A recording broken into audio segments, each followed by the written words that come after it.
to chicken out, to bring it on, to bugger off. These are all phrasal verbs in common everyday use in English, and you are extremely unlikely to find any of them in an English textbook.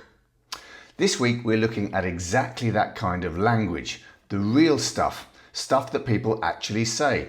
It's full of useful phrasal verbs. Fair warning, this one is a challenge. There's a lot of connected speech and a lot of new vocabulary, so don't expect an easy ride. But stick around after the dictation because I'll go through every single phrasal verb clearly, one by one. Pen and paper ready, grab a cup of tea, get comfortable, and let's get into it. You all know this guy, a friend of mine from Italy. Yeah, he recently he had to give a presentation, and let's just say it didn't go according to plan. So I'm going to dictate what happened in Luigi's presentation, and in the dictation there will be 7 phrasal verbs. So you may know some of them. You may be able to guess some of them from context. I hope that's a great way to learn vocabulary.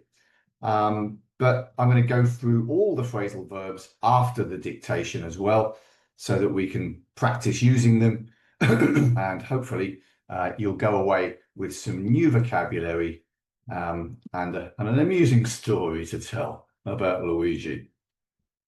So you need your pen and paper. I'm going to dictate a short text to you of about 100 words.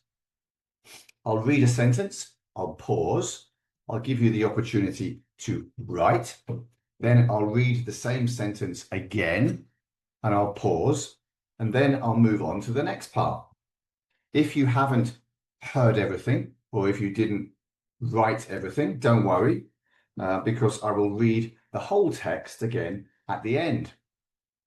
And finally, I will show you the text so you can check what you've written. Okay? Is that clear? Now, I will also write while I'm dictating. This helps me not to dictate too quickly. So if I can't write quickly enough, then you probably can't either. So if you see me writing, that's why. I'm the only person who dictates to himself. Anyway, whatever. So let's get started.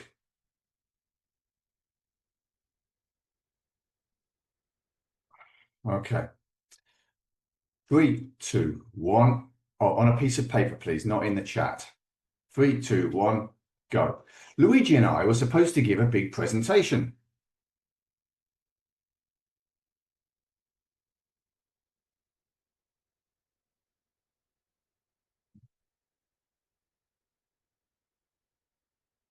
Luigi and I were supposed to give a big presentation.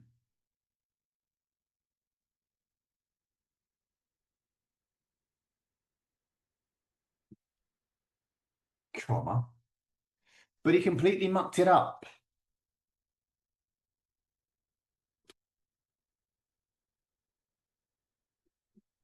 But he completely mucked it up.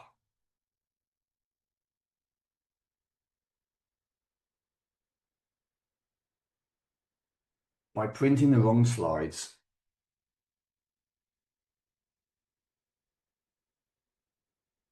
By printing the wrong slides. Full stop. He kept going on about how it wasn't his fault.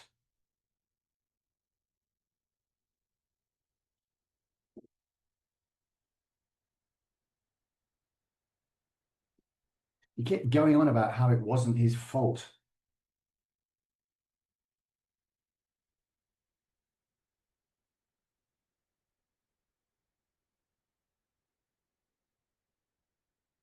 Comma. But honestly, comma, I zoned out halfway through his excuses.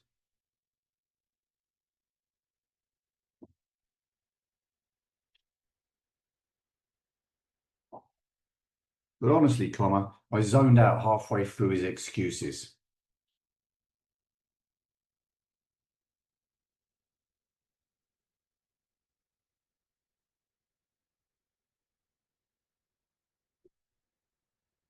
Full stop.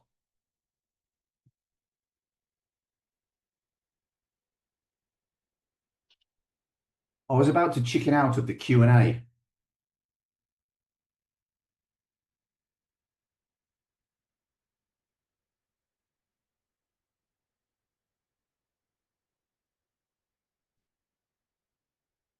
I was about to chicken out of the Q&A.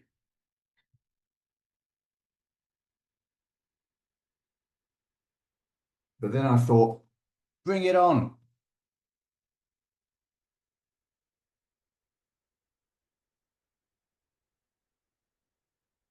But then I thought, bring it on. Bring it on is in inverted commas. New paragraph. Yeah, don't write new paragraph. It is a new paragraph. When Luigi stood up to speak,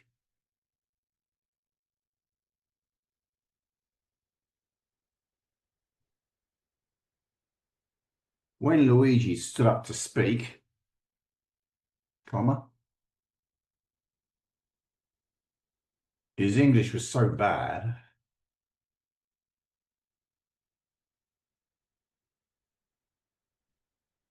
His English was so bad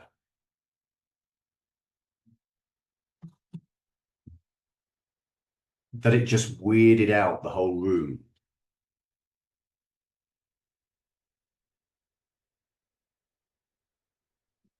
That it just weirded out the whole room.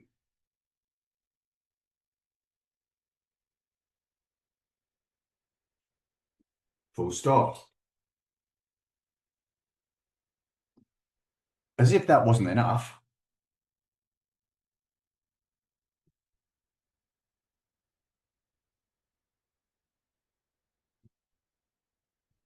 As if that wasn't enough, comma.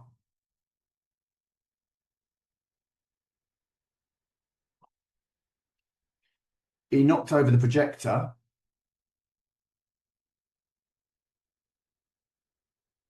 He knocked over the projector.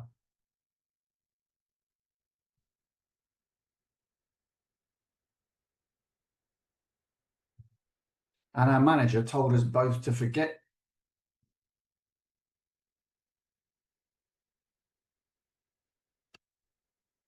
And our manager told us both to forget.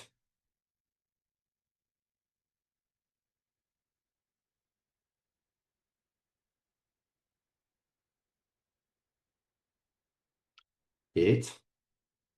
So I paused in the wrong place. And our manager told us to forget it. Okay. And I'll start again. As if that wasn't enough, he knocked over the projector and our manager told us both to forget it. Yeah.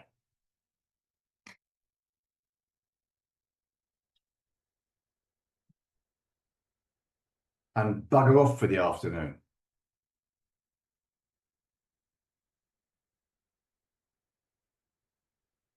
And bugger off for the afternoon. Full stop. We ended up in the pub, comma, laughing our heads off.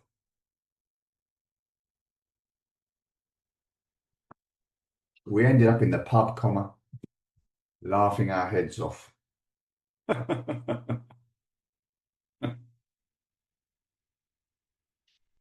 Okay, that's the end of the dictation. Now, I'm going to read the whole thing again with no pauses to give you the opportunity to fill in any gaps or anything that you missed. Okay, let's do it. Luigi and I were supposed to give a big presentation, but he completely mucked it up by printing the wrong slides. He kept going on about how it wasn't his fault, but honestly, I zoned out halfway through his excuses. I was about to chicken out of the Q&A, but then I thought, bring it on. When Luigi stood up to speak, his English was so bad it just weirded out the whole room. As if that wasn't enough, he knocked over the projector and our manager told us both to forget it and bugger off for the afternoon. We ended up in the pub laughing our heads off. Yes, that is the end of the dictation. Now, how was that for you? I'll show you the text in a minute, but firstly, how was it? How did you get on? Too quick, too slow, too difficult, too easy, too boring, too brilliant? Okay, this is what you should have. Okay. Luigi and I were supposed to give a big presentation, but he completely mucked it up. Now, this is the kind of thing where people will muck it up because you've got the ed that sounds like a t, and then it joins on to the I, and it sounds mucked it up, and this is like a tit up, mucked it up, and it's difficult to differentiate between the three words when a native speaker is speaking. Oh, I completely mucked it up. What you can hear is muck, tit, up, mucked it up. Anyway, connected speech. Mucked it up by printing the wrong slides. He kept going on about how it wasn't his fault, but honestly, I zoned out. Again here, zoned out halfway through his excuses. I was about to chicken out of the Q&A, but then I thought, bring it on. When Luigi stood up to speak, his English was so bad it just weirded out the whole room. This is a difficult word. Weirded out the whole room. As if that wasn't enough. Again, wasn't enough. Listen to how I say it as a native speaker. Wasn't enough. I don't even pronounce the T. You can do, of course. It's not wrong. Wasn't enough. But I'm giving you a bit more native accent here. Wasn't enough. As if that wasn't enough, he knocked over the projector. Again, you can hear that connected speech, knocked over. It's like the pause is after the k, knocked over. Okay, not knocked over, like my friend Luigi would say. He'd say knocked over. He's a knocked because first there is the knocked and then there is the over. So why you put together the knocked over? He's a stupid. So he knocked over the projector, and our manager told us both to forget it and bugger off for the afternoon. We ended up in the pub laughing our heads off. Okay, so guys, how was it now you've seen the text? What was the difficult part? What didn't you understand? Where did you have problems? Feed me the information. In a minute, I'll explain the phrasal verbs to you. Okay, so I'm going to go through some of the vocabulary in this text now so that you will go away with 7 phrasal verbs, which are some are quite light-hearted and interesting stuff. So, number 1, to chicken out. To chicken out. Now, in English, we say that somebody who is not brave is a chicken. Okay. Now, probably in your language, a chicken represents something different. But in England, a chicken is somebody who is scared. Okay. A coward, a chicken. Now, in Italian, I think it's a rabbit. Italians say, un coniglio. But in English, we say he's a chicken. But if you say to somebody's a chicken in Italian, it has a different meaning. So it's interesting how the connotations of these animals are different across languages. I'm sure it's the same in other languages. I think in Russian also a rabbit is a frightened person. Yeah, in Germany as well. Okay, so and it's logical as well, isn't it? I mean, rabbits run away. Anyway, to chicken out. So, for example, children in the playground, if somebody's a coward, they'll go, ah, book, book, book, book, book, book, book, book, book, book, book, book. Okay, so to chicken out, to back out, there's another phrasal verb which means to change your mind about something and then decide to not do it. Okay, to back out of an agreement, to back out of a meeting. So something you previously agreed to do and then you say you're not going to do it. Okay, so to back out, to chicken out, pretty much the same. I was going to try skydiving, but I chickened out at the last minute. Again, chicken doubt. That's how it sounds with the connected speech. Chickened out, not chickened out. Okay, I know you don't speak like that, guys, but I'm just exaggerating it, yeah? So think of it as chicken and doubt. There can be no doubt about the chicken. All right. Anyway, bugger off. Now, bugger off is quite vulgar. Please don't use this. But it's another way of saying fuck off. It's slightly less rude than fuck off. I hope my mum's not here. She's probably just joined in this instant. Let me just check. Is my mum here? Okay, she's not. Okay, good. Woof. So anyway, so to bugger off is a rude way to say go away. Okay. Um, so he told me to bugger off when I asked for help with the washing. Go on, bugger off. You can. It doesn't have to be an imperative. You can say, "Oh, it's 6 o'clock. I think we'll bugger off." Okay. The same with fuck off. Fuck off. Yeah. Okay. So yeah, very British. Only you won't get that in America. No, no, no, no, no. No, no, no, no, no. Okay. To go on about. To go on about is to talk about something too much. Okay. He kept going on about his new diet. Oh God. Really? Man, nah, nah, nah, nah. Okay, there's quite a few versions of this. To go on. To rabbit, funnily enough, is to talk too much about something. To rabbit on. Get rabbiting on. I don't know why, because rabbits don't talk. But anyway. Yeah. The next one, to zone out, which we saw also here. To zone out means to mentally drift off or stop paying attention, you know? Like like my wife always accuses me of doing when she's trying to explain something to me. And I'll be listening.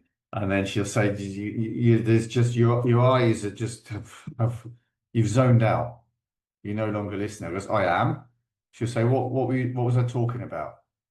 I'll say, um, what, the whole thing? Or yeah, of course I can't remember.